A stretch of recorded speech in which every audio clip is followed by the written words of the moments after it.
आपके पास आना चाहूँगा, ज़रा इरेडा का चार्ट देखिए और बताइए यहाँ पे क्या बन रहा है। माफ़ करिए। करीबन 2300 शेयर होल्ड कर रहे हैं ये 225 के भाव से। तो इन्हें काफ़ी यहाँ पे नुकसान होता हुआ तो नज़र आ ही रहा है। तो एक साथ ही साथ स्टॉप लॉस भी बता दीजिए। देखिए, रेलवे के कई सारे स्टॉक अपने करेक्टिव मूव में ही अभी भी ट्रेड कर रहे हैं। वहीं पर अगर एडा की बात की जाए तो पिछले 3 दिनों से यहाँ पे एक शॉर्ट टर्म रिबाउंड देखने को मिला था, और आज हमें यहाँ पर एक सेलिंग प्रेशर दोबारा से फिर से देखने को मिल रहा है। तो हमें लगता है कि 155 का, अगर इनके पास पहले से इन्होंने बाय करके रखा हुआ है, तो 155 के स्टॉप लॉस के साथ ये होल्ड कर सकते हैं। अगर 155 के नीचे की क्लोजिंग होती है, देन आफ्टर हमें फर्दर करेक्शन स्टॉक में देखने को मिल सकता है। ओवरऑल जो व्यू है वो नेगेटिव ही है, अनटिल अनलेस एक डिसाइसिव ब्रेक थ्रू नहीं मिलता है 190 के ऊपर। जी बिल्कुल, इम्पोर्टेंट लेवल्स आयरेडा के ऊपर लक्ष्मीकांत जी बताते हुए। लेकिन अब चलते हैं हमारे दूसरे जो है दर्शक के तरफ, और यूट्यूब के ज़रिए मधु सागर जी ने जो है हमारे साथ जुड़े हैं, और यहाँ पे जो है उनकी दो स्टॉक्स है, बीएमएल और एलएनटी। बीएमएल की बात करें तो खरीदारी 4300 रुपीज़ में हुई है, 4300 के लेवल्स पर। एलएनटी की बात करें तो 3684 ये इनका खरीदारी का लेवल्स है। अब यहाँ पे स्टॉक होल्ड करना चाहते हैं कि बेचना चाहते हैं, ये उन्होंने जो है रिक्वेस्ट किया है, लेकिन उन्होंने कोई अपनी टाइमिंग दी नहीं है।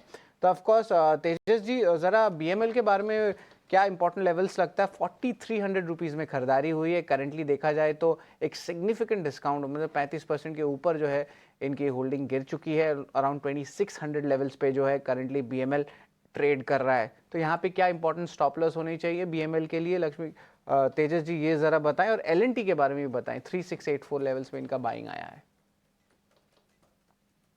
देखिए, बीएमएल में हमने एक भारी गिरावट देखी है स्टॉक में, बट इसका जो लॉन्ग टर्म सपोर्ट है वो करीबन बैठ रहा है 2475 के करीबन। जो इसका लॉन्ग टर्म सपोर्ट है, जब तक ये होल्ड कर रहा है, मुझे लग रहा है स्टॉक में एक रिलीफ रैली आ सकती है, और ऊपर में हम ये स्टॉक में 3000 तक के भी लक्ष्य देख सकते हैं। अगर 3000 का लक्ष्य सरपास होता है तो 3350 से लेके 3400 तक के भी लेवल आ सकते हैं स्टॉक में, जहां पे एक काफी स्ट्रॉन्ग रेजिस्टेंस है। वहां पे लग रहा है कि एक बार फिर से रिव्यू करना चाहिए। तो अभी मेरे हिसाब से अगर इनका लॉन्ग टर्म का नजरिया है तो 2475 का स्टॉप लॉस रख के होल्ड कर सकते हैं।